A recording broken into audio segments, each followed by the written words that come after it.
అయితే సింగరేణిలో ప్రస్తుతం ఎన్నికలు జరుగుతూ ఉన్నాయి. సింగరేణికి సంబంధించినటువంటి ఎన్నికల్లో కార్మికులు పాల్గొంటా ఉన్నారు. సింగరేణి ఎలక్షన్స్ మరొక తెలంగాణ ఎలక్షన్ తలపిస్తా ఉన్నాయి అక్కడ. ఎందుకంటే సింగరేణి కార్మికులు ఎవరైతే ఈ మనుగూరు నుంచి కాగజ్ నగర్ వరకు ఈ ఏది నదీ పరివాహక ప్రాంతంలో బొగ్గు గనులు ఉన్నాయి, ఈ ఇక్కడ జరుగుతూ ఉన్నాయి. దీనికి సంబంధించి ఇది బాగా వస్తుంది, సౌండ్ బాగా వస్తుంది. ఒక్క నిమిషం. Right Rajani, good morning. ఏంది సింగరేణి ఎలక్షన్స్ ఎట్లా జరుగుతూ ఉన్నాయి? సింగరేణిలో కార్మికులు ఏమనుకుంటా ఉన్నారు?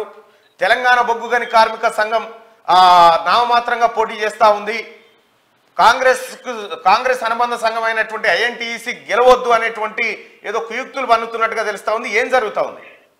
సో ఉదయం 7 గంటలకు పోలింగ్ ప్రారంభమైంది. సింగరేణి కార్మికులంతా కూడా తమ తమ ఓటు హక్కును వినియోగించుకునే కోసం తాతాలాడుతున్నారు. ఎందుకంటే చాలా రోజుల తర్వాత, అనేక అవాంతరాలు ఎదురైన తర్వాత, సో సుదీర్ఘకాలం తర్వాత జరుగుతున్నటువంటి ఎన్నికలు కాబట్టి సింగరేణి కార్మికులలో కొంత ఉత్సాహం అయితే కనబడతా ఉన్నది. తమ ఓటు హక్కును వినియోగించుకోవడం కోసం వాళ్ళంతా కూడా ఇప్పుడిప్పుడే పోలింగ్ కేంద్రాల వద్ద చేరుకుంటున్నారు కాక. అయితే సింగరేణి కార్మిక సంఘ ఎన్నికలకు సంబంధించి సో నిన్న మొన్నటి వరకు గతంలో కంటే భిన్నమైనటువంటి ప్రచారాలు జరిగాయి. సో గతంలో టిఆర్ఎస్ పార్టీ అధికారంలోకి వచ్చిన తర్వాత సింగరేణి గుర్తింపు సంఘం ఎన్నికల్లో చాలా రకాలైనటువంటి ప్రలోభాలు కావచ్చు. ఒకనొక సందర్భంలో చెప్పాలంటే గతంలో ఈ రోజు జరుగుతున్న ఎన్నికల కంటే ముందు జరిగిన ఎన్నికల్లో ఒక్కొక్క కార్మిక కుటుంబానికి తులం బంగారం లేదా 5 తులాల వెండి, వెండి బంగారు నగలు పంపిణీ జరిగితే ఈసారి ఎన్నికల్లో అవన్నీ లేవు. ఎందుకంటే హైకోర్టు చాలా కఠినంగా వివరించింది. సో రాష్ట్ర ప్రభుత్వం ఒకనొక సందర్భంలో ఎన్నికలు వాయిదా వేయడం కోసం ప్రయత్నం చేసింది. హైకోర్టులో కేసు వేసిన తర్వాత హైకోర్టు అయితే ఇక్కడ దాన్ని యాక్సెప్ట్ చేయలేదు, కొట్టేసింది. కాబట్టి సో ఎన్నికల ప్రచారానికి కూడా పెద్దగా సమయం లేదు. కాబట్టి ఈసారి ప్రలోభాల పర్వం అయితే గతంతో పోల్చినప్పుడు చాలా వరకు తగ్గుముఖం పట్టింది. కార్మికులు అయితే ఉత్సాహంగా పోలింగ్ లో పాల్గొంటా ఉన్నారు. ఇక మీరు అన్నట్టుగా సో టీబీజీ కేసు కూడా తన యొక్క భవిష్యత్తు ప్రశ్నార్థకంగా మారింది. టీబీజీ కేసు ఎన్నికల్లో పోటీ చేయాలా వద్దా అనేటువంటి మీమాంసలో పడింది. పార్టీ అధిష్టానం హైకమాండ్ కేసీఆర్ అయితే క్లియర్ గా టీబీజీ కేసు ఎన్నికల్లో పోటీకి దూరంగా ఉండాలని ఆదేశించారు. కేసీఆర్ ఎప్పుడైతే ఆదేశించారో ఆ టీబీజీ కేసు సంబంధించినటువంటి ముఖ్య నాయకులు ఇప్పుడు మిర్యాల రాజిరెడ్డి గాని, అదేవిధంగా వెంకట్రావు, కెంగర్ల మల్లయ్య, ఈ ముగ్గురు కూడా తమ పదవులకు రాజీనామా చేస్తామని టీబీజీ కేసు టీఆర్ఎస్ హైకమాండ్ కు అల్టిమేటం జారీ చేసింది. చిట్ట చివరి క్షణంలో మళ్ళీ కవిత రంగంలోకి దిగి లేదు మేము టీబీజీ కేసు కూడా పోటీలో ఉంటున్నామని ప్రకటించేసరికి వాళ్ళు కాస్త వాళ్ళ యొక్క రాజీనామాను ఉపసంహరించుకున్నారు. అయితే మొన్న తెలంగాణ సార్వత్రిక ఎన్నికల్లో జరిగినటువంటి ఎన్నికల నేపథ్యాన్ని మనం పరిశీలించినప్పుడు సార్వత్రిక ఎన్నికల్లో సిపిఐ అదేవిధంగా కాంగ్రెస్ కలిసి పోటీ చేసింది. సో సింగరేణి గుర్తింపు సంఘం ఎన్నికల్లో కూడా ఈ 2 సంఘాలు కలిసి పోటీ చేస్తాయి. అంటే సిపిఐ అనుబంధ సంఘమైన ఏఐటీసీ, అదేవిధంగా కాంగ్రెస్ అనుబంధ గుర్తింపు సంఘమైన ఐఎన్టీసీ కలిసి ఎన్నికల్లో పోటీ చేస్తాయనే ఒక ప్రచారం జరిగింది. అందరూ కూడా కార్మిక సంఘాలు కూడా ఆ రకంగా అనుకున్నారు. ఎందుకంటే మొన్నటి వరకు ఏఐటీసీ సంబంధించినటువంటి కార్మిక సంఘ నాయకులందరూ కూడా కాంగ్రెస్ పార్టీ అభ్యర్థుల గెలుపు కోసం పనిచేసారు. అదేవిధంగా ఐఎన్టీసీ సంబంధించినటువంటి నాయకులంతా కూడా ఇప్పుడు కొత్తగూడెం స్థానంలో సిపిఐ అభ్యర్థి కోసం పనిచేశారు. కానీ ఇప్పుడు ఏఐటీసీ అదేవిధంగా ఐఎన్టీసీ ఈ 2 యూనియన్ల మధ్యన ప్రధానంగా పోటీ నడుస్తూ ఉన్నది. ఏఐటీసీకి అనూహ్యంగా టీబీజీ కేసు మద్దతు ప్రకటించింది. కేసీఆర్ నేతృత్వంలో ఉన్నటువంటి టీఆర్ఎస్ పార్టీ అనుబంధ సంఘమైన టీబీజీ కేసు చాలా చోట్ల ఏఐటీసీకి మద్దతు ప్రకటించినట్టుగా సమాచారం ఉంది. స్థానిక నాయకత్వం అంతా కూడా ఎందుకంటే మేము ఎన్నికల్లో గెలిచే పరిస్థితులు కనబడతలేవు కాబట్టి సో టీబీజీ కేసు గెలిచే అవకాశం లేని చోటల్లా ఖచ్చితంగా మీరు ఏఐటీసీకి మద్దతు ఇవ్వమని కేసీఆర్ అదేవిధంగా టీఆర్ఎస్ నుంచి ఆదేశాలు అందాయి. దానికి అనుగుణంగానే ఆ టీబీజీ కేసు వారంతా కూడా ఏఐటీసీకి మద్దతు ప్రకటిస్తూ ఉన్నారు. సో ప్రధానంగా పోటీ ఇప్పుడు మనకు అందుతున్న సమాచారం ప్రకారం అయితే ఏఐటీసీ అదేవిధంగా ఐఎన్టీసీ కాంగ్రెస్ వర్సెస్ సిపిఐ అనుబంధ సంఘాల మధ్య ప్రధాన పోటీ ఉండే అవకాశం ఉన్నట్లుగా సమాచారం అంతా ఉంది కాక. రైట్, ఇప్పుడు ఒకటి ఇక్కడ మన అసెంబ్లీ ఎన్నికలు చూసుకుంటే కేసీఆర్ ను ఉంచాలా దించాలా అనేటువంటి అంశం మీద జరిగినాయి. సింగరేణి ఎన్నికలు ఏ అంశం మీద జరుగుతా ఉన్నాయి? సింగరేణి ఎన్నికల్లో అసలు కేసీఆర్ టీఆర్ఎస్ పార్టీ అనేది అసలు పోటీలో లేదు. ఆ పార్టీ యొక్క సిద్ధాంతం కూడా పోటీలో లేదు. వాస్తవానికి కూడా ఏం జరిగింది, తెలంగాణలో ఇటీవల జరిగినటువంటి సార్వత్రిక ఎన్నికల తర్వాత కొంత కాంగ్రెస్ పార్టీ అనుబంధ సంఘమైనటువంటి ఐఎన్టీసీకి కొంత ఊపు వచ్చింది. సో రాష్ట్రంలో ప్రభుత్వం ఉన్నది, సింగరేణి బెల్ట్ అనేది దాదాపు 8 నుంచి 10 అసెంబ్లీ నియోజకవర్గాలను ప్రభావితం చేస్తుంది. దాదాపు 40,000 మంది కార్మికులు ఇప్పుడు ఓటాకును వినియోగించుకోవాల్సి ఉంది. సో ఈ 40,000 మంది కార్మిక కుటుంబాలు ఉంటే దాదాపు 1,50,000 ఓట్ల ప్రభావం ఉంటుంది. ఐఎన్టీసీ కాంగ్రెస్ పార్టీకి సంబంధించి ప్రధానంగా 2 మంత్రులు, ఒకటి పొంగులేటి శ్రీనివాసరెడ్డి ఖమ్మం ఏరియాలో కొత్తగూడెం కావచ్చు, ఇల్లందు కావచ్చు, సత్తుపల్లి, భద్రాచలం, సో ఈ ప్రాంతంలో మంత్రి పొంగులేటి శ్రీనివాసరెడ్డి ప్రతిష్టాత్మకంగా ఎన్నికలను తీసుకున్నాడు. కాంగ్రెస్ పార్టీ గుర్తింపు సంఘమైన ఐఎన్టీసీని ముందరుండి నడుపుతా ఉన్నారు. పొంగులేటి శ్రీనివాసరెడ్డి నేతృత్వంలో అక్కడ కార్యక్రమాలు నడుస్తా ఉన్నాయి. అదేవిధంగా ఇటు మనకు భూపాలపల్లి కానీ, గోదావరి కానీ, మంచిర్యాల, శ్రీరాంపూర్, మందమర్రి, సో ఈ ప్రాంతాలలో ప్రధానంగా మంత్రి శ్రీధర్ బాబుతో పాటు కాంగ్రెస్ పార్టీకి సంబంధించినటువంటి ఎమ్మెల్యే వివేక్ అండ్ వినోద్ ఆ టీం పనిచేస్తా ఉన్నది. సో ఇట్లా కాంగ్రెస్ పార్టీ ఏమో మంత్రులు నేరుగా రంగంలో దిగి సింగరేణి గుర్తింపు సంఘం ఎన్నికల్లో ఐఎన్టీసీని గెలిపించేటువంటి బాధ్యతలను భుజానికి ఎత్తుకుంటే, ఇక ఏఐటీసీకి ఏంటంటే సహజంగానే కొంత ఉద్యమాలు, పోరాటాల చరిత్ర ఉంటుంది. సో కార్మిక సంఘాల హక్కుల కోసం సో ఉద్యమాలు చేయాలన్నా, పోరాటాలు చేయాలన్నా, ప్రభుత్వాల మెడలు వంచాలన్నా కూడా పోరాడే సంఘం ఉండాలనేటువంటి ఒక ఉద్దేశంతో ఆ విషయాన్ని కార్మికులకు చెప్తూ ఏఐటీసీ ప్రధానంగా ప్రచారం చేపట్టింది. ఏఐటీసీకి అడ్వాంటేజ్ ఏంటంటే మనం చెప్తా ఉన్నాం ఇప్పటిదాకా, సో టీబీజేకేఎస్ మద్దతు ప్రకటించడంతో పాటు సిఐటియు కూడా, సిపిఎం అనుబంధ సంఘమైన సిఐటియు, అదేవిధంగా ఇతర విప్లవ కార్మిక సంఘాలు కానీ, సో కొన్ని చోట్ల గెలవలేని చోట్ల కూడా ఏఐటీసీ మద్దతు ప్రకటిస్తా ఉన్నాయి. కాబట్టి కొంత ఒక కూటమిగా కాంగ్రెస్ పార్టీ ఏమో సింగిల్ గా ఎన్నికల బరిలో దిగితే ఇతర యూనియన్లన్నీ కూడా ఏఐటీసీకి మద్దతుగా, ఇప్పుడు సిఐటియు కావచ్చు, టీబీజేకేఎస్ కావచ్చు, ఇతర కార్మిక సంఘాలన్నీ కూడా కొంత ఏఐటీసీకి మద్దతుగా ఉన్నాయి. కాబట్టి కార్మికుల యొక్క ఆలోచన, ఒకవేళ ప్రభుత్వం అధికారంలో ఉంది కాబట్టి కాంగ్రెస్ పార్టీ అనుబంధ సంఘంతో కార్మికుల యొక్క హక్కులు సఫలమవుతాయి అనుకుంటేనేమో ఐఎన్టీసీ వైపు వెళ్ళే అవకాశం ఉంది. లేదు, ఖచ్చితంగా ఉద్యమాలు, పోరాటాల ద్వారానే మనం ప్రభుత్వాల మెడలు వంచుకునే అవకాశం ఉంటుంది.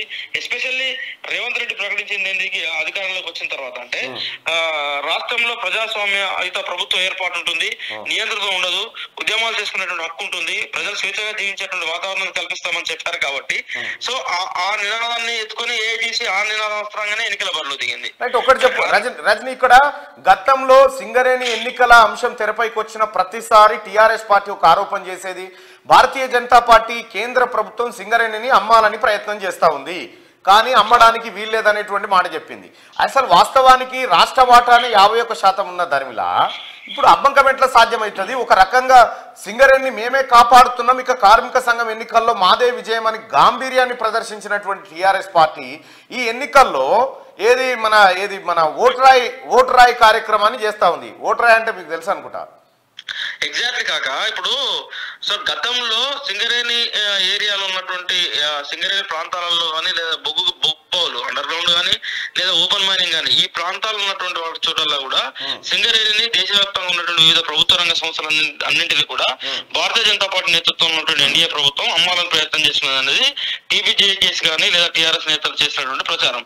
కానీ ఎన్నికల్లో అటు భారతీయ జనతా పార్టీ పోటీలో లేదు, అదేవిధంగా ఇటు టీఆర్ఎస్ పార్టీ కూడా పోటీలో లేనట్టు లెక్క.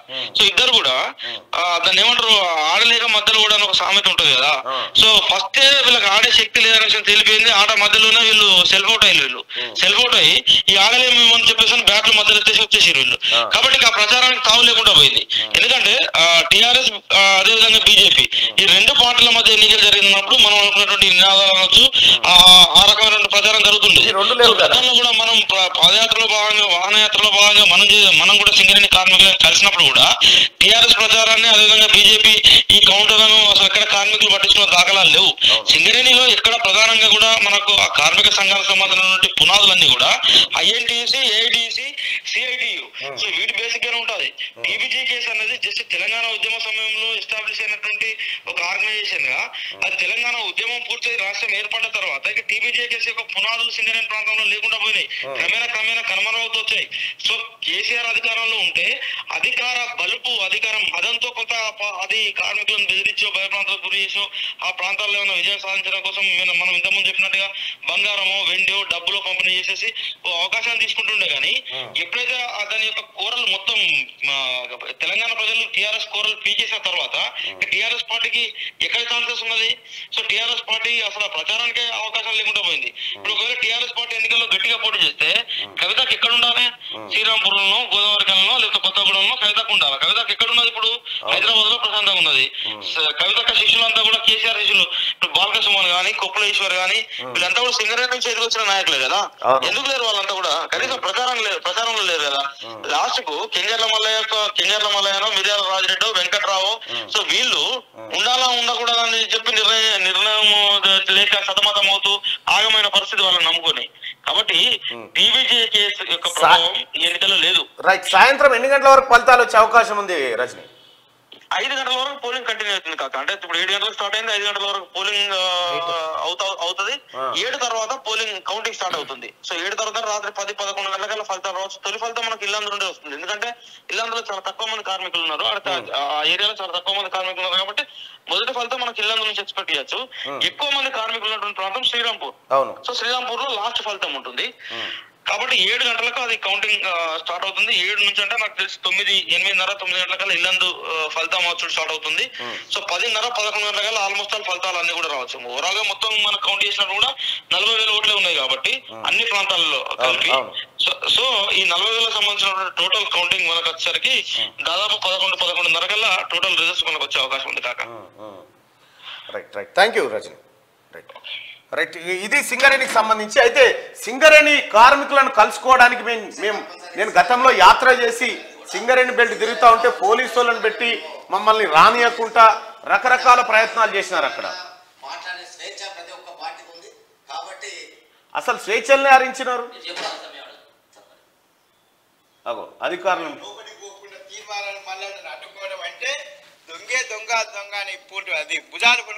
నేను ఈ సింగరేణి కార్మికులను కలుసుకోవడానికి పోతే సిఎండి శ్రీధర్ సర్క్యులర్ జారీ చేసి సింగరేణి కార్మికులారా అధికారులకు చెప్పి తీన్మార్ మల్లన్న ఎట్టి పరిస్థితిలో కార్మికులను కలవకుండా చూడండి అనేటువంటి ప్రయత్నం ఏది చేసినా కూడా నేను కలవాల్సిన కార్మికులను కలవాల్సినటువంటి ప్రయత్నం చేసిన తెలంగాణ బొగ్గుగని కార్మిక సంఘాన్ని ఎందుకు ఓడగొట్టాలో కార్మికులందరికీ వివరించడం జరిగింది.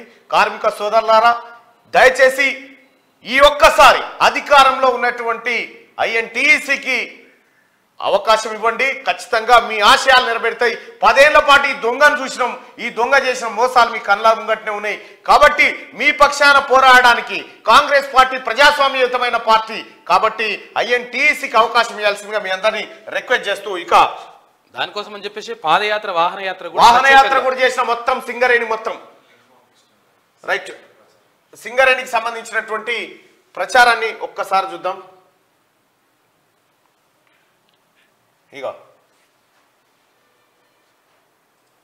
మిమ్మల్ని ఓటేయమని అడగట్లేదు, పార్టీ విషయాలు చెప్పట్లేదు, ఏమీ లేదు. ఏ పార్టీ అన్నా కానీ, ఏ నాయకుడు అన్నా కానీ, ఏ సంఘం అన్నా కానీ హక్కు అందరికి వస్తుంది. హక్కు అందరికి వచ్చిన తర్వాత ఈ పరిస్థితులు ఉంటాయన్నా. మీకు ఉదాహరణ కోసం ఒకటి రెండు చెప్పాల్సి వస్తుంది, చెప్తా ఉన్నా అన్నా. పేదవాళ్లకు అంతెందుకు సింగరేణికి సంబంధించి అనేకమైనటువంటి రోజు వస్తుందా, నేను పోయి మాట్లాడి సింగరేణి కార్మికులతో మాట్లాడుతూ ఉంటే మైక్ ఆన్ చేసి ఇక రకరకాల ఏదేమైనప్పటికీ కూడా సింగరేణి కార్మికులారా, నేను నా ప్రచారంలో భాగంగా మీ దగ్గరకు వచ్చి మీ అందరికీ భరోసా ఇచ్చిన ఆ మాట నిలబెట్టుకునే దిశగా కాంగ్రెస్ పార్టీ ప్రభుత్వం ఉంటుంది. గౌరవ ముఖ్యమంత్రి గారు మీ ప్రయోజనాలను కాపాడుతారు, నమ్మండి. ప్రత్యేకంగా పాదయాత్ర, వాహనయాత్ర సింగరేణి కార్మికుల సింగరేణి కోసమే చేసినాం.